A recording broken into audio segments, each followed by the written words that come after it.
আসসালামু আলাইকুম ওয়া রাহমাতুল্লাহি ওয়া বারাকাতুহু। ইসলামের দৃষ্টিতে বিড়াল পালনে কোনো অসুবিধা নাই, তবে বিড়ালকে পর্যাপ্ত খাদ্য পানীয় সরবরাহ করতে হবে। বিড়ালের প্রতি যথাযথ দয়া অনুগ্রহ দেখাতে হবে। বিড়ালকে কোনো ধরনের কষ্ট দেওয়া যাবে না, তবে সব সময় সতর্ক থাকতে হবে। বিড়াল কোথাও নোংরা বা অপবিত্র করলে সেটা যেন পরিচ্ছন্ন করে দেওয়া হয়। বিড়ালের উপর কোনো ধরনের অবিচার হলে গুনাহগার হতে হবে।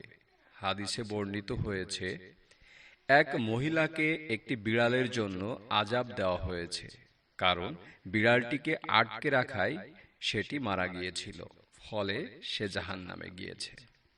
বিড়ালটিকে সে আটকে রেখে খাবার পানীয় দেয়নি, আবার ছেড়েও দেয়নি, যাতে করে জমিনের পোকামাকড় খেয়ে বাঁচতে পারে।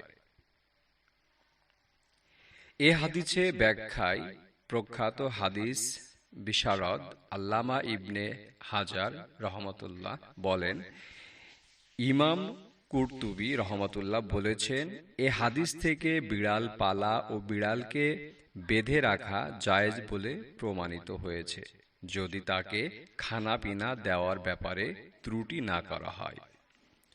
পশু পাখি সহ আল্লাহর যে কোনো সৃষ্টির প্রতি দয়া করলে মহান আল্লাহ দয়া করেন, অজস্র সওয়াবের ঋদ্ধ করেন। আব্দুল্লাহ ইবনে আমর রাদিয়াল্লাহু তাআলা আনহু থেকে বর্ণিত এক হাদিসে রাসূল সাল্লাল্লাহু আলাইহি সাল্লাম বলেন, দয়াবানদের উপর দয়াময় আল্লাহ দয়া করেন। তোমরা জমিনের অধিবাসীদের প্রতি দয়া করো, তাহলে যিনি আসমানে আছেন তিনি তোমাদের প্রতি দয়া করবেন। সুনান আবু দাউদ হাদিস 4941। আরেকটি হাদিসে বর্ণিত হয়েছে, সাহাবীরা প্রশ্ন করলেন, হে আল্লাহর রাসূল, পশু পাখিদের মধ্যেও কি আমাদের জন্য সওয়াব রয়েছে? তিনি বললেন, প্রতিটি তাজা কলিজায় সওয়াব রয়েছে। বুখারী হাদিস 3467, মুসলিম হাদিস 2245। এছাড়া রাসূল সাল্লাল্লাহু আলাইহি সাল্লাম নিজের উজুর পাত্র থেকে বিড়ালকে পানি পান করানোর কথা হাদিসে উল্লেখ করেছেন। প্রখ্যাত সাহাবী আবু হুরায়রা রাদিয়াল্লাহু তাআলা আনহু এর বিড়াল প্রীতির কথাও প্রসিদ্ধ। সবাইকে ধন্যবাদ। ভালো থাকবেন, সুস্থ থাকবেন। আসসালামু আলাইকুম ওয়া রাহমাতুল্লাহি ওয়া বারাকাতুহু।